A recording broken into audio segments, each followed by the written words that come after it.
Welcome to LC Screen Talk. My name is Larry, and this is my review of Cruella.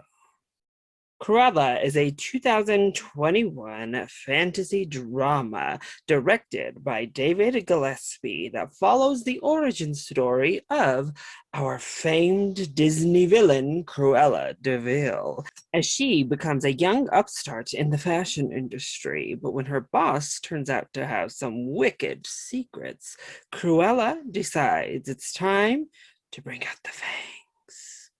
So clearly, I love any opportunity to give a little bit extra, if you will. I also live for a good villain story, a nice darker tale. However, Disney live action remakes, they've been shaky, to say the least. But when I saw that trailer, I was pretty much sold. It looked like camp, fashion, realness. This was a film that screamed for the girls and the gays, and I was instantly hooked. But at the end of the day, I ended up liking Cruella.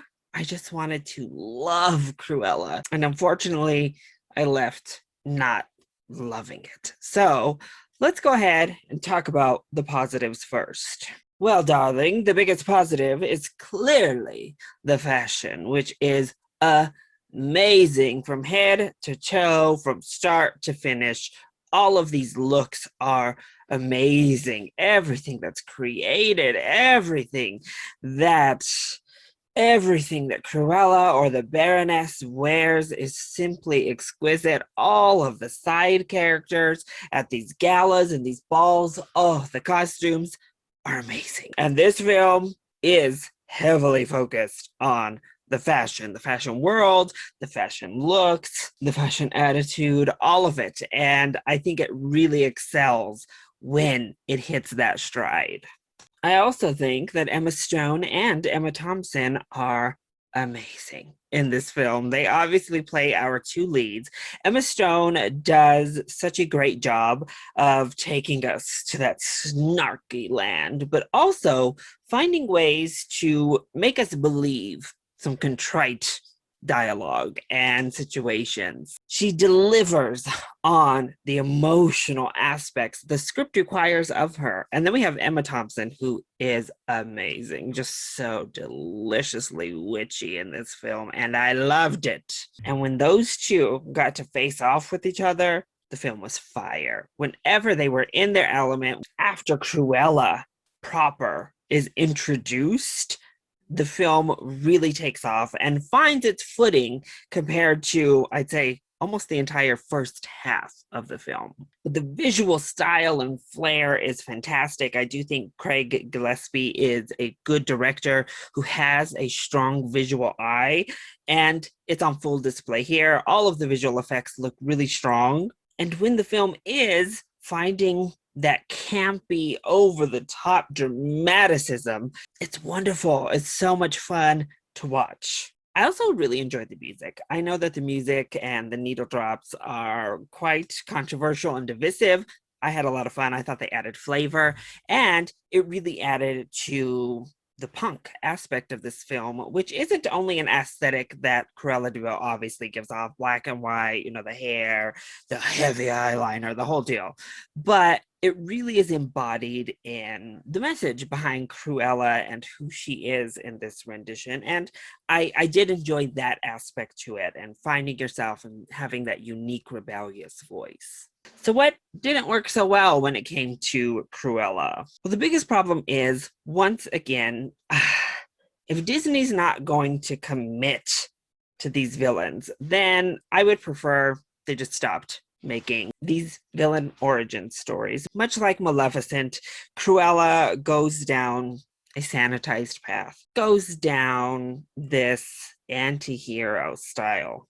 And it's just a bummer, because these characters, as they are in the Disney animated classics, obviously are much more 2D. They don't have a lot of layers to them, but there's just plain evil, and getting all of this backstory to them and getting all these personal relationships, We spend way too much time on that in Cruella. This film is dang near 2.5 hours, and that is far too long. I didn't really like the stuff with little girl Cruella, if I'm being honest. It's very much needed for the narrative this film is telling, so you couldn't cut it out. But it just dragged on for way too long. Struggling pickpocket Cruella also just drags on for too long. All of the setup goes on way too long before we get Cruella in all of her glorious fabulousness. They just try to add so much heart in here at every left turn, trying to add this backstory to make you empathize and even sympathize with Cruella de Vil. And I understand that they're trying to still appease a family friendly audience. But again, if you're going to do that, just don't tell villain origin stories. Don't focus on villains if you're not willing to make them a villain. Also, don't listen to all the hype about representation yet again. I know that it's mostly the trades who start pushing all of these narratives. Disney hasn't worked it into their marketing at all. Representation goes as far as sassy gays in the fashion industry. That's it. And we have one black reporter running around here, and Hizdahr from Game of Thrones also here as side characters, simply there to serve the white women and their plot. But there's no representation here. I mean, come on. But I will say that also is a positive that we don't see, a gay love story on screen or even like a boyfriend moment with any of our characters, because there's no love story here. And I'm so glad Disney did not shoehorn a love interest type of thing in for Cruella. Thank you. Because as we all know, love is wretched, darling. So overall, I enjoyed Cruella. I think when it's fun, it is really fun. And when we're at these galas and we're at these balls, and Emma Stone and Emma Thompson are able to just unleash, it is a blast to watch. However, it takes quite a long time to get to that aspect of the film. And even when the film is in its fashionable stride, we then harken back too often to try and inject unneeded heart. Also, who knew the Dalmatians were truly the villains all along? It's moments like these that were like, okay, we're really going here. So I would say if you are a fan of Maleficent and if you are a fan of a good portion of these Disney live action remakes, I think you'll have fun with Cruella. I do think you will enjoy it. Also, if you are super into fashion, I don't know how you can't love this at some level. This is basically Devil Wears Prada meets 101 Dalmatians. But if you haven't been won over and have found yourself disappointed with these live action remakes at large, I don't really think Cruella is going to change your mind, unfortunately. So overall, I'd give Cruella a matinee ticket. Good enough to watch. There's definitely some fun to be had, but it's another missed opportunity for the Mouse House. But if you do go see it, make sure you stick around because there is a mid-credit sequence. So that was my review of Cruella.